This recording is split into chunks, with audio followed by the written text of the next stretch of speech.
Caught my wife draining my savings for alcohol and Adderall. Left her with a note. Now I'm at the beach house living on hope and silence. My wife and I started dating back in March 2021. By April 2022, she had moved into my house. We tied the knot in January 2024. This is my first marriage and her second. She'd been divorced for more than a decade, claiming her ex-husband was abusive.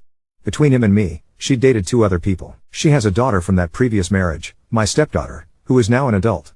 I'd met her ex a handful of times. These days he seemed relatively stable, remarried with 2 more kids. Still, whenever anything involving their daughter came up, both my wife and her ex lapsed into childish arguments about who held more control or who was doing right by her. When my wife and stepdaughter moved in with me, my house was an hour away from her daughter's high school. Stepdaughter, a freshman then, split her time living with us or with family near her school. After we were married, we bought a house right in my stepdaughter's school district and moved there. I kept my first house, hoping someday we'd go back. It's in a coastal beach town both my wife and I love. Now that my stepdaughter is in college, we're trying to rent out our current house so we can finally go back. Frankly, neither of us ever felt at home here, but my wife also wants to return to school herself. Her dream program is much closer to that original house. I'm completely behind her on that. So much is changing for us, mostly positive, except the emptiness my wife feels now that her daughter's gone. That empty nester syndrome hit her harder than me. I have to admit, my stepdaughter wasn't the easiest person to live with, but that's another story. In February this year, things took a turn when I noticed our budget was imploding, massively overdrawn nearly every month. It didn't take long to track the source, my wife's spending at the ABC store, where we get our liquor. The numbers were staggering. Between liquor, wine, and cigarettes on my credit card, she's an authorized user, she was dropping more than $1,500 a month. Her salary was getting blown on Adderall, too, she's prescribed, but was buying extra with the excuse that the regular amount didn't work. Meanwhile, she worked barely 15 hours a week in retail, about $500 to $750 take home a month. The job was supposed to help her drink less, give her something to do. I cover everything else, mortgage on both houses, car leases, advised by my family lawyer since they're worthless in a divorce, credit cards, the works. Her money is her money. Our prenup makes that clear. As much as I love her, I'm a saver, a planner. Living with a spender is exhausting, and I started feeling like I was just underwriting one crisis after another. That month, I confronted her about the drinking and drug spending. She blew up, we fought, and I walked out, crashing at my old house, our vacation home because we always planned to move back. I stayed away for over a week. Eventually, she came and found me, said she'd change. I want to give her some credit. She did stop buying Adderall illegally and stuck to her prescription. But, lately, I've noticed she's running out early. On top of that, she's taking Xanax and haloperidol, the latter for sleep, she says. Adderall first thing in the morning, Xanax when she's anxious, which she doubles, then runs out, compensating with more alcohol. Haloperidol at night is prescribed. Since that February blow-up, it's been the same miserable cycle. More arguments about her drinking, promises to cut back, a few days of improvement, then she starts hiding bottles again. I tell her that 2 bottles of wine every night is not normal, that we're still burning $750 a month on this addiction. Never mind half a pack of cigarettes a day. I don't smoke at all and rarely even drink, maybe social occasions, but coffee and Coke Zero are my vices. She refuses to admit that 2 bottles a night is a problem. Sometimes it's more, sometimes she'll resort to beer if the wine runs out. We've tried everything, rehab, therapists, AA meetings, she flat out refuses. After each argument, she shrinks her drinking for a little while. We do these deals, no drinking until 5 p.m., only 1 bottle a night, 4 glasses max, but the pours get bigger, the drinking creeps earlier, and soon enough, she just doesn't care if I know. She drinks at home when I'm not there, hoping I won't notice. But as soon as I walk in, I can tell by the sound of her voice. She always denied it, until I eventually installed a camera in the kitchen and caught her in the act. That worked for a week, maybe, then she stopped caring if I saw. I'm at the end of my rope. I can't even keep my own bottles in the house without them disappearing. No amount of hiding works. Over time, I've gotten emotionally exhausted, worn to a nub having the same argument again and again. The endless apologizing, all that this time is different, only to watch things snap right back. On top of all this wasted money, I'm embarrassed to take her anywhere. She'll overindulge, act out. I love her deeply, I really do, but this life is breaking me. She refuses to accept that she has a problem or to get help, except, of course, for marriage counseling, which just makes me feel like she thinks I'm the problem. What am I supposed to do?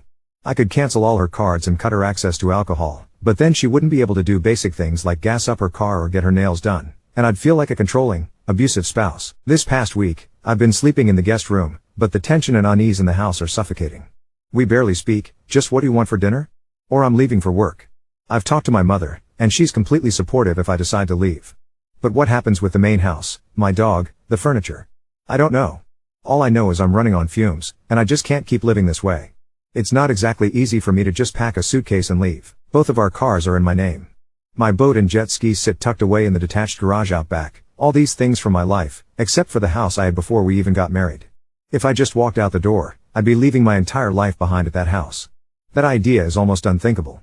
My mom tries to convince me to just throw some clothes, a few small sentimental items, and my dog into a bag and leave, that everything else is just stuff. She's probably right, and deep down, I know I should listen.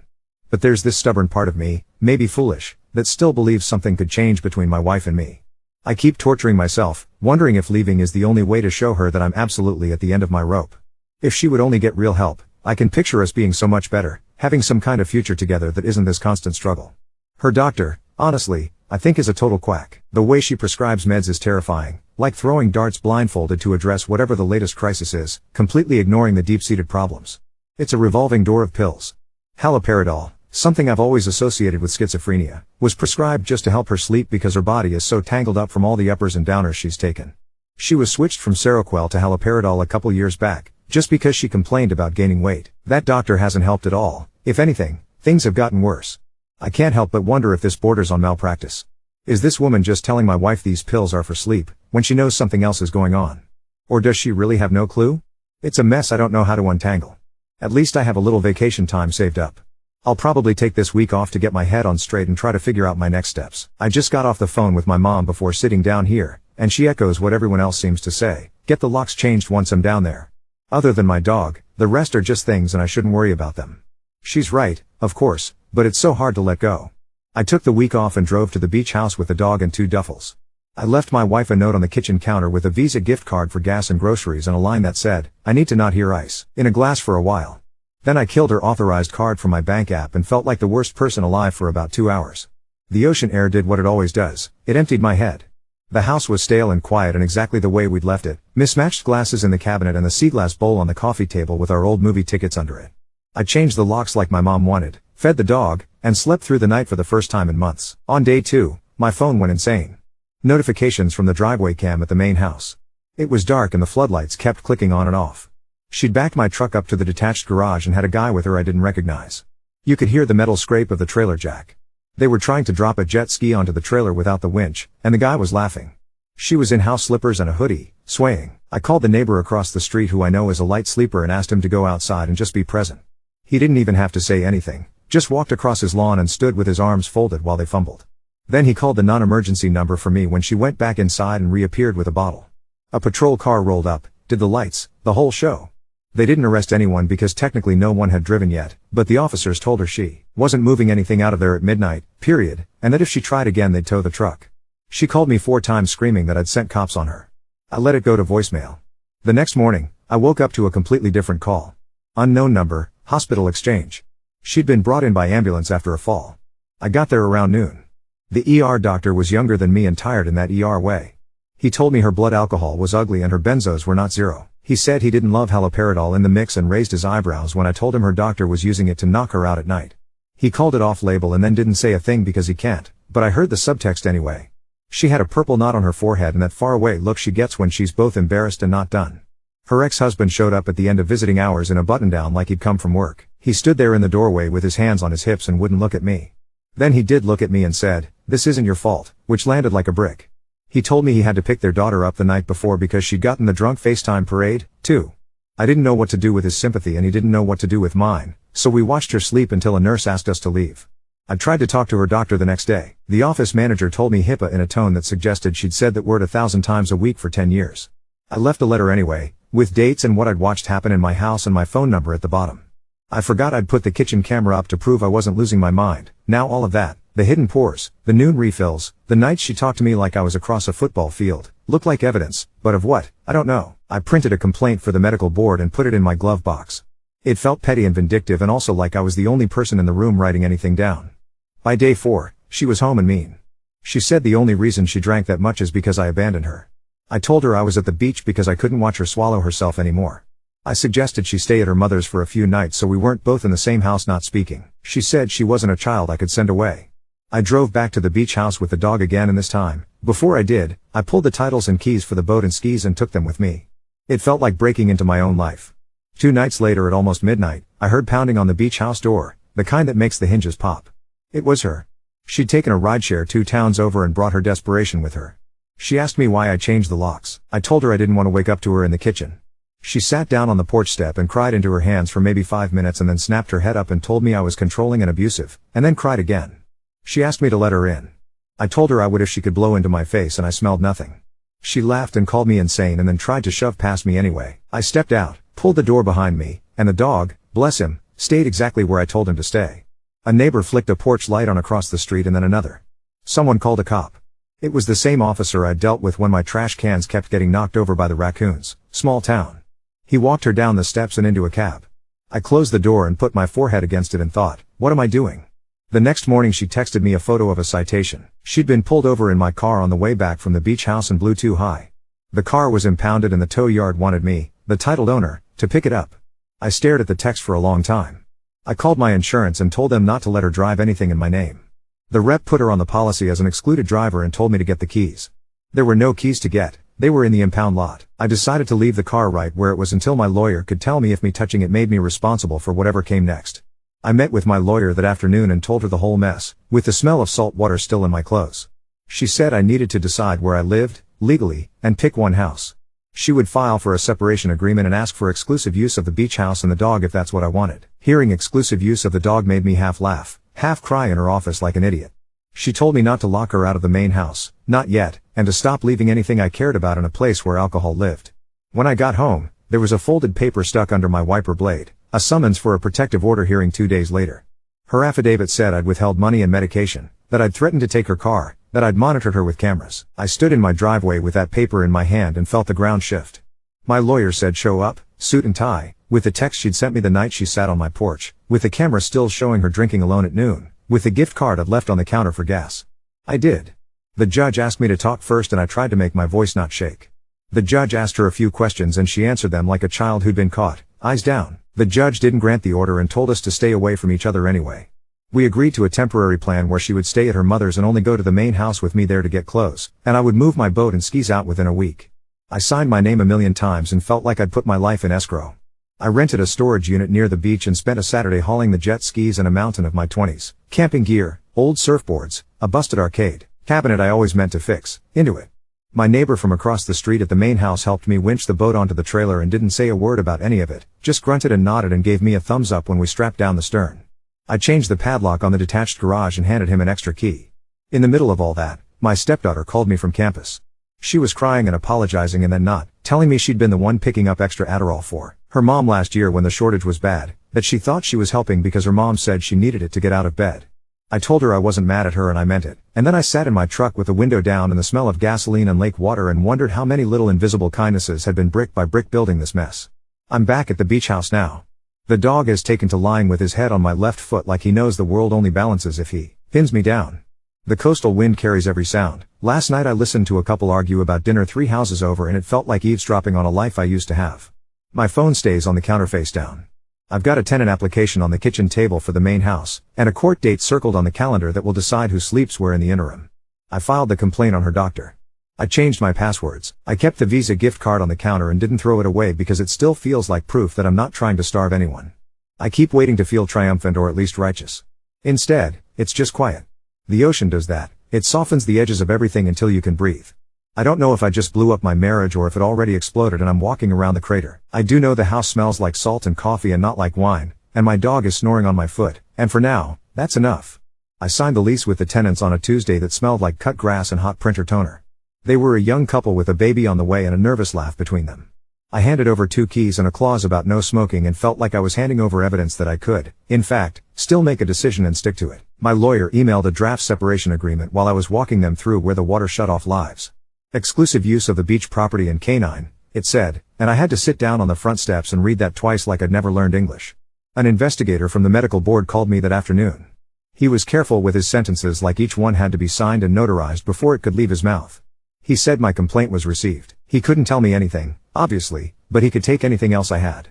I told him I had dates and printable receipts and a camera cloud that was making me hate both technology and time. We met at a coffee shop near the courthouse that evening, a place with 3 mismatched couches and a tip jar that said college is a scam in Sharpie. He took copies and never once asked me to name her out loud beyond the spelling he already had, and when he left he told me to be safe, which I felt in my ribs. The night after the lease signing, my phone lit up with a name I don't ignore. My stepdaughter, hiccup crying before she got the hello out. She couldn't reach her mom. Find my iPhone had gone stale around a motel off the interstate that sells rooms by the week and has a light up sign that dropped the O years ago and never bothered to replace it. I called her father and he picked up on the second ring and said he was already halfway there. I told him I'd meet him. We ended up in separate cars facing the same stretch of vinyl curtains. The woman behind the plexiglass asked me what color toothbrush she'd been using if I was family. He said blue and I said green and we looked at each other and both felt the floor tilt.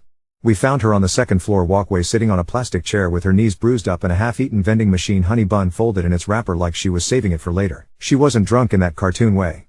She was damp-eyed and slow and said she'd taken just enough to feel quiet and then forgot what we were talking about.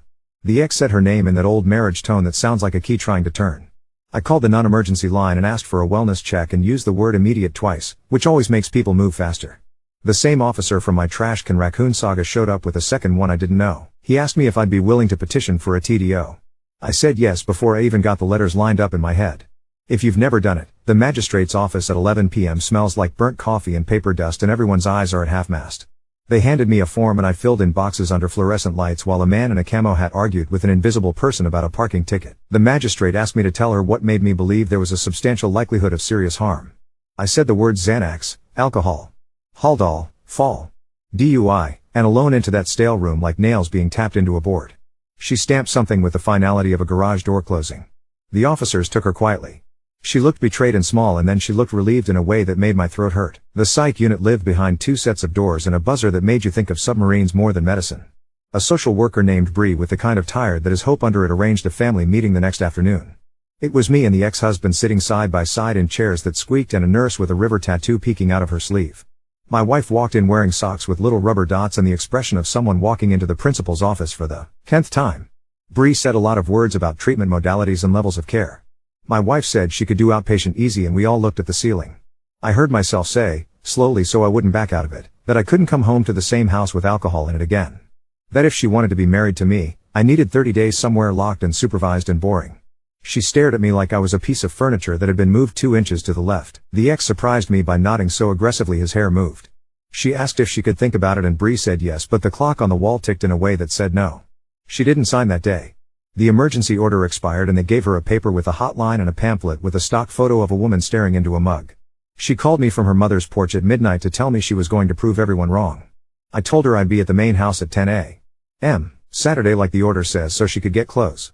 I showed up at 9:55 like a coward, because I wanted 5 minutes where the smell of the carpet was just carpet and not the ghost of wine. She arrived with her mom and a tote bag. We did the slow tour of her life: underwear, phone charger, the cardigan with the elbow hole she never throws out. She opened the hall closet and a bag of empty mini bottles tumbled out like sleet onto the floor. No one said anything. Her mother made a sound like a tea kettle that never gets up to a full boil. We didn't hug goodbye because the rules said we shouldn't. The rehab call came the next morning from a number that probably exists in every area code. They had an open bed.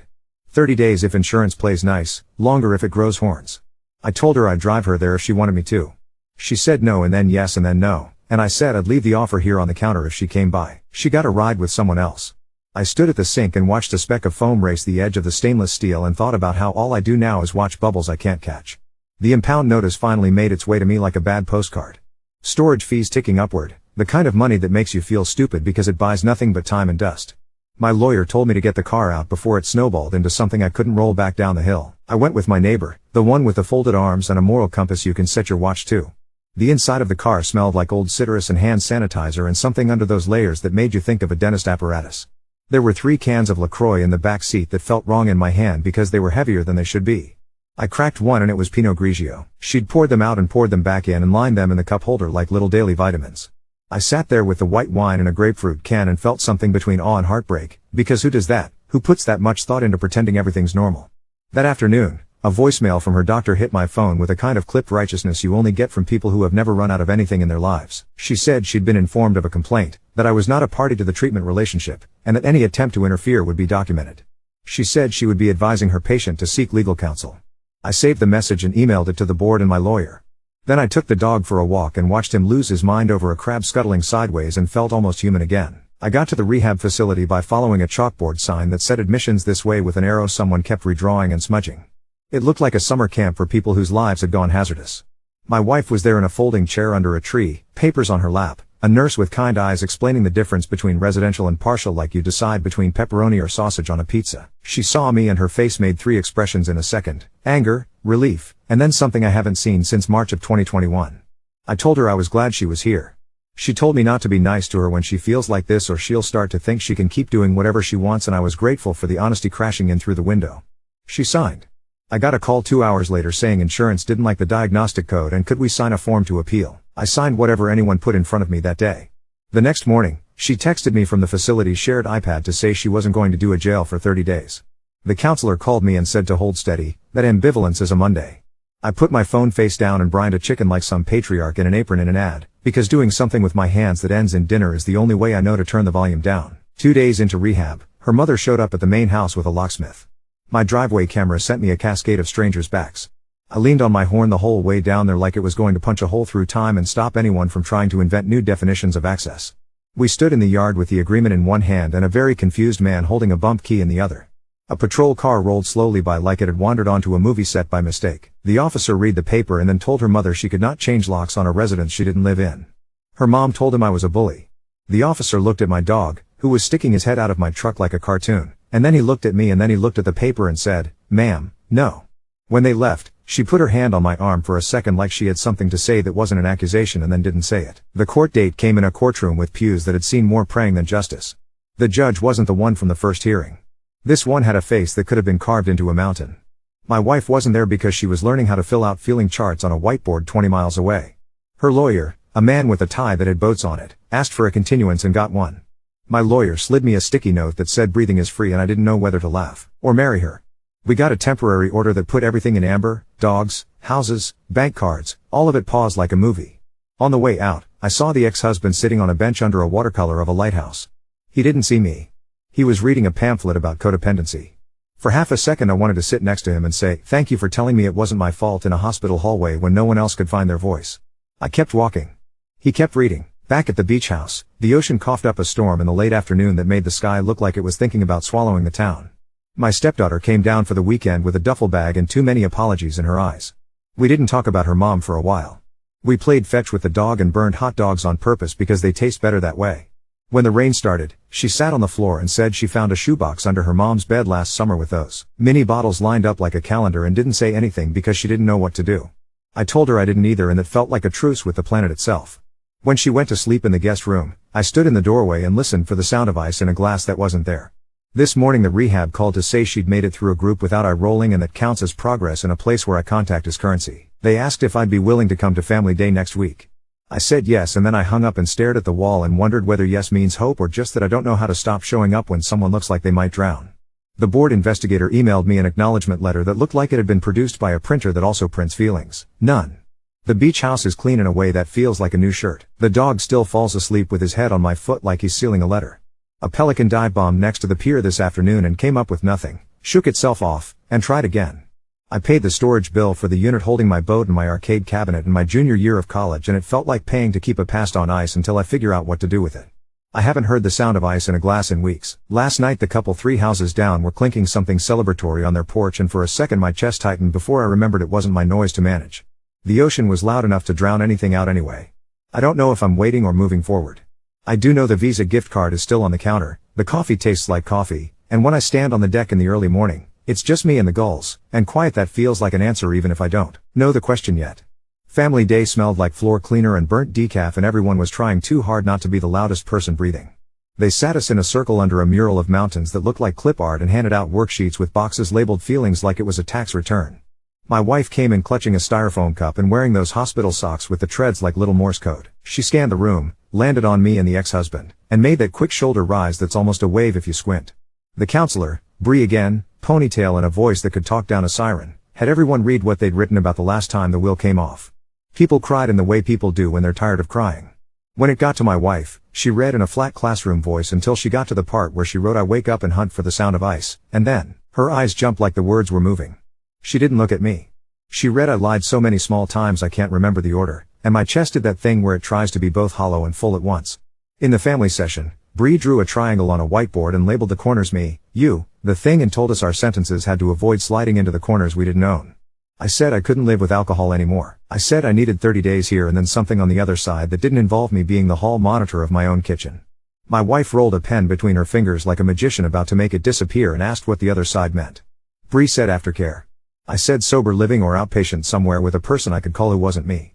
The ex-husband surprised me by saying he'd started going to a group for people like us and that when he sits in a chair there he doesn't feel like he's made entirely of questions. My wife looked at him like he was standing somewhere she didn't recognize. They asked her to sign a release so they could talk to me and she did it without a fuss, a scrawl that looked like it had taken stairs too fast. In the case manager's office, I learned new words for old things. CIY and taper and that they didn't give benzos here unless your hands were shaking so hard you couldn't hold a spoon. They'd stopped the haloperidol. They were talking about sleep hygiene in sentences that sounded like lullabies from a sterile planet. Nobody wanted to touch the Adderall yet. We don't fix everything in a week, the psychiatrist said, and I felt both grateful and furious at time as a concept. Insurance tried to cut the legs out on day 9. A woman whose voice had been sanded smooth called me and said a peer-to-peer was needed, like two strangers were going to have a philosophical debate about whether my wife should be allowed to keep breathing. I sat in the parking lot under a pine tree and watched sap drip onto my windshield while their doctor argued with our insurance doctor and won my wife 5 more days. I bought a car wash and watched the sap smear around like I was painting with honey and called it my contribution to the day's victory. Back at the beach house, the dog watched the gulls as if he had appointments with each of them. The tenants in the main house called about the dishwasher chirping and flashing a code like it was trying to tell us something in robot Morse. I drove over with a crescent wrench and the kind of misplaced confidence that turns into YouTube in a hurry. While I was on my back under the sink, my shoulder hit the kick plate and 3 miniature liquor bottles rolled out and clinked into the light, the labels scuffed, their insides dry to a ghost shine. They weren't theirs, they were ours, mine by proximity, hers by need. I slid them into my hoodie pocket so the couple who had never done anything to me didn't have to know this house used to whisper. I told them the error code meant nothing dramatic and showed them how to push 2 buttons at once to make the beeping stop. On my way out, the woman thanked me and handed me a Tupperware of cookies as quickly as you hand a stranger your trust, and I stood in my truck eating one and tasting sugar and memory. 2 nights later, my phone lit up at 10:41 with her name and the words "I can't do this, I can't do this, I can't do this" stacked on top of each other like a broken fence. I drove to the facility without thinking through what I could actually do when I got there. The front desk had those little plastic plants that say "we tried." The tech on duty called a counselor. I could hear my wife down the hall saying "I'm fine, I'm fine, I'm fine" in that brittle way that means I'm falling apart. Bree came out and put a hand up like a traffic cop at half speed. "Give me 10, she said.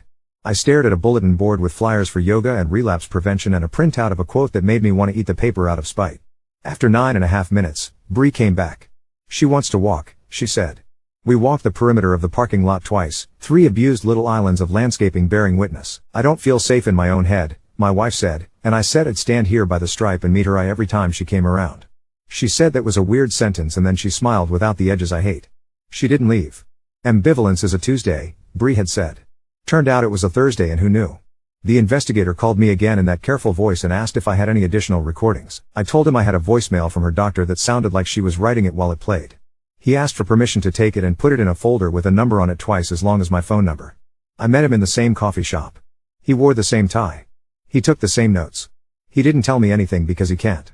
I don't know why I'm always surprised by the way the right thing never gives you any fireworks. The DMV did what the DMV does and sent a letter that managed to be both vague and threatening. Her hearing for the DUI is in a courthouse with a flag the size of a bedsheet. There's talk of an interlock, ignition breathalyzer, a class where you watch a video of a crash that might be stock footage and might be a Thursday 3 towns over. Her lawyer with the boat tie emailed mine. My lawyer called and said the words "best case old but not ancient judge" and "worst case goodbye license for a year" and told me to keep the car in a place no one could mistake for permission. I pulled the battery out like I was removing a heart and rolled it into the storage unit next to my youth. My stepdaughter drove down on a Friday in a car that rattled like a tambourine whenever it hit 50. She brought a bag of Hoodies brand peanuts and this looked like she was trying not to touch the edges of the world. We went to the dog beach and let him off leash because he has better recall than either of us. She asked what family day was like and I told her the truth and the parts that mattered and left out the parts that didn't help. She said she was mad at her mom and then said she was mad at herself for being mad and then said she was tired of folding origami out of sentences so they wouldn't poke anyone. I told her that when I was her age I put everything I felt in a shoebox and carried it up 3 flights of stairs every time I moved and that it turns out feelings are terrible roommates and lousy movers. We ate peanuts on the tailgate and watched the water do its same old tricks and it actually felt like an evening. My mother-in-law tried a new angle and put a grocery bag with folded shirts and a note in loopy cursive on the porch at the beach house. She likes the soft one for sleeping, the note said. I found it on my camera and in real life and put the bag in my trunk and didn't text anybody because there was nothing to say that wasn't mean. On day 15, I walked into the facility for another family session and my wife handed me a letter in counselor-approved handwriting that started with "I hate this part," and that's about the only honest first line there is. She wrote about pouring wine into seltzer cans and the math of timing the buzz and the way she used my cups because she liked to pretend I was there when I wasn't. She wrote that she hid bottles not because she thought I wouldn't find them but because the hiding stood in for help when she didn't know how to ask for the real kind. She wrote that she would always pick quiet over anything if she had to pick quickly. She apologized without the stupid ribbon on top. I looked at the paper and thought about how none of this fits into the little boxes the outside world likes to keep its misery in. "What do you need from me?" Bree asked, looking at me like a person and not a target. "I need to know I can go to sleep without trying to hear which drawer the corkscrew lives in," I said. My wife nodded. She didn't argue. Progress in a room like that is so small it feels like maybe you imagined it. My phone buzzed in my pocket with a number I didn't know and I let it go to voicemail, and later it was a nurse from the rehab's medical office saying, "Please don't bring in anything scented because it sparks people." I laughed in the car by myself like a lunatic because someone somewhere thinks I show up with candles. I showed up with nothing that wasn't me on day 19, sat on a couch that had seen more tears than a handful of funerals, and listened to my wife tell a group of strangers that she had a plan. It wasn't poetry.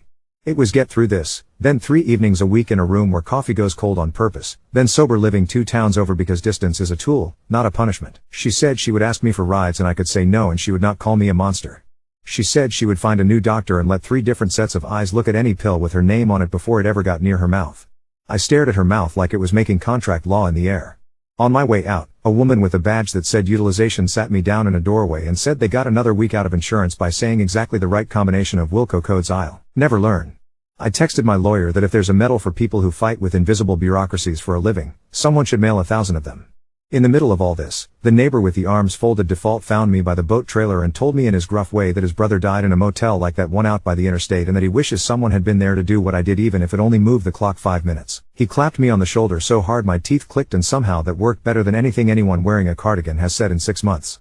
The court sent another envelope with my name in a font that wants you to feel small. The continuance got continued. I keep thinking there will be a day where someone bangs a gavel and declares a winner. It's all elastic and pause buttons and signatures under words like temporary that are starting to feel permanent. Last night I moved the sea glass bowl from the coffee table to the bookcase because the dog keeps thumping it with his tail and because I found our movie stubs under it, and one is from the first night we ever stayed up until the ocean went black and the moon came up like a coin. I put the stubs back under the glass anyway because I still believe paper can hold things in place. The rehab called this morning and said she made it through a cravings group without bargaining with the air. They want me there for a discharge planning meeting early next week. Sober house, they said. New prescriber, they said. No benzos, they said it like a prayer. I said I'd be there. I hung up and put on coffee and stood on the deck while the wind tried to take the skin off the water and thought about how many days in a row I haven't heard the sound of ice in a glass. The dog put his head on my foot as if to pin me to this exact minute. Somewhere 20 miles away my wife is folding her socks differently because someone told her new habits make new grooves in your brain. Somewhere a judge's calendar has my last name misspelled. Somewhere in a file cabinet is a complaint with my handwriting on it that may or may not matter.